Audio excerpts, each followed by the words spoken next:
Hello, everyone, and welcome back to the History Brief. Today, we are going to understand communism in a simple and structured way. We will cover it in four chapters so that even if you are completely new to the topic, you can still understand the idea clearly. Communism is one of the most influential political and economic ideologies in modern history. It changed countries, created revolutions, inspired millions of people, and also caused major controversies and debates across the world. But before understanding the politics, we first need to understand the basic problem communism tried to solve. Chapter 1: What communism is and why it started. During the Industrial Revolution in Europe, especially in the 18th and 19th centuries, factories started growing rapidly. Big industries were controlled by wealthy owners, while workers had to work long hours in dangerous conditions for very low wages. There was a huge gap between the rich and the poor. Factory owners became richer, while workers struggled to survive.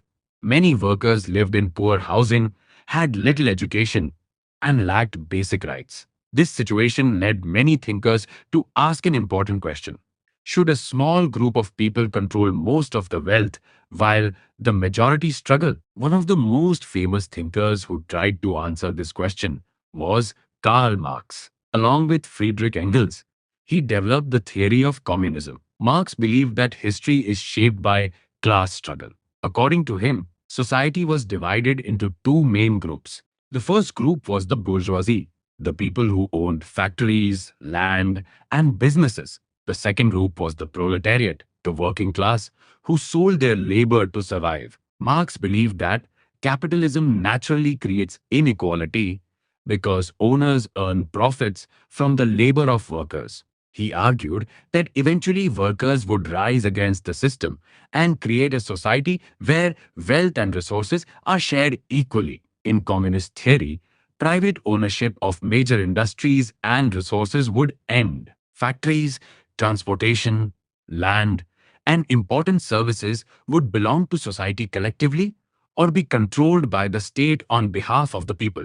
The main goal was equality. Supporters believed communism could eliminate exploitation, poverty, and unfair concentration of wealth. A famous line connected with communism is, "From each according to his ability, to each according to his needs." This means every person contributes based on what they can do, and everyone receives what they need to live. Now, it is important to understand that communism was not just an economic idea.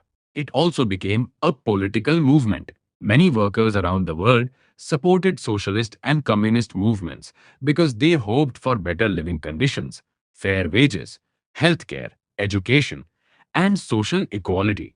However, critics argued that communism could become dangerous if too much power was concentrated in the hands of the government. And this debate would shape world history for the next 100 years. So, that is the foundation of communism, an attempt to create an equal society by removing class divisions and collective ownership of resources. But theories on paper are very different from real world implementation. And that brings us to Chapter 2. Chapter 2: The Rise of Communist Countries.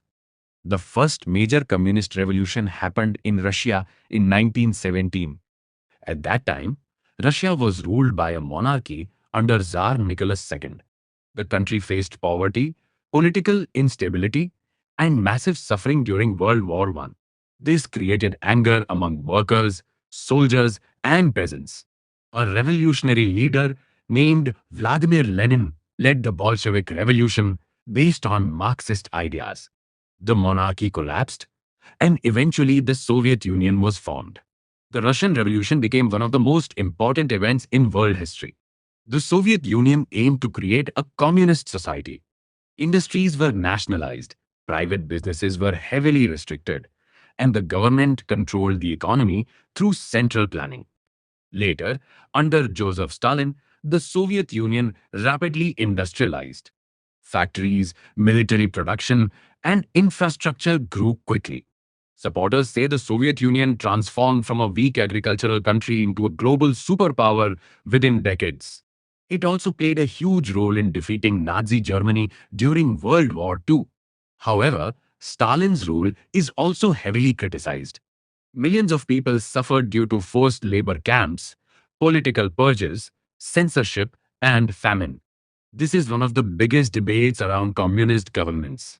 Some people focus on industrial growth and social programs, while others focus on authoritarian control and human rights abuses.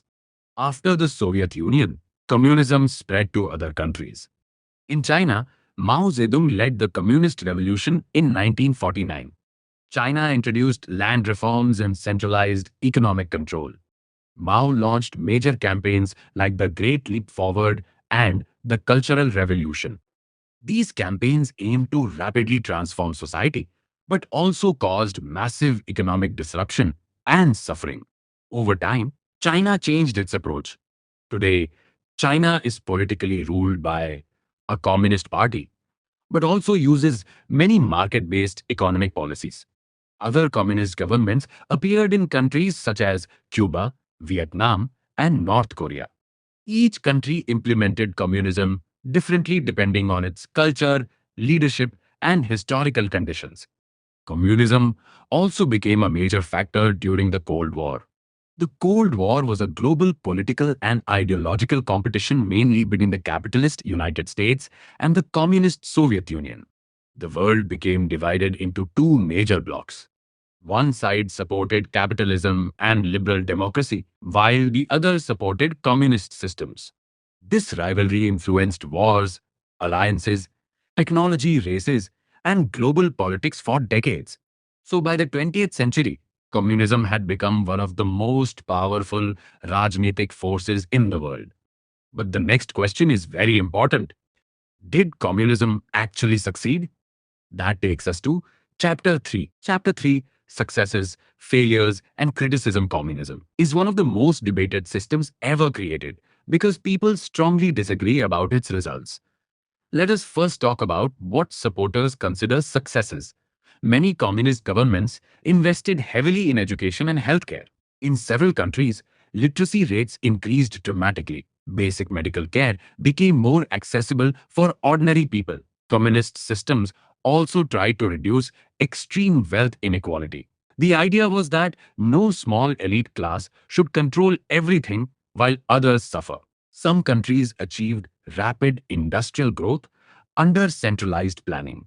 Large infrastructure projects, factories, railways, and scientific programs developed very quickly. For example, the Soviet Union became the first country to send a human into space. Yuri Gagarin became a global symbol of technological achievement. Supporters argue that communism helped workers gain dignity and challenged exploitation by powerful industrial owners. However, critics point to major failures and dangers. One major criticism is lack of economic freedom. In many communist systems, the government controlled production, prices, and businesses. Critics say this often reduced innovation and efficiency because there was less competition and fewer incentives. Another criticism is political repression.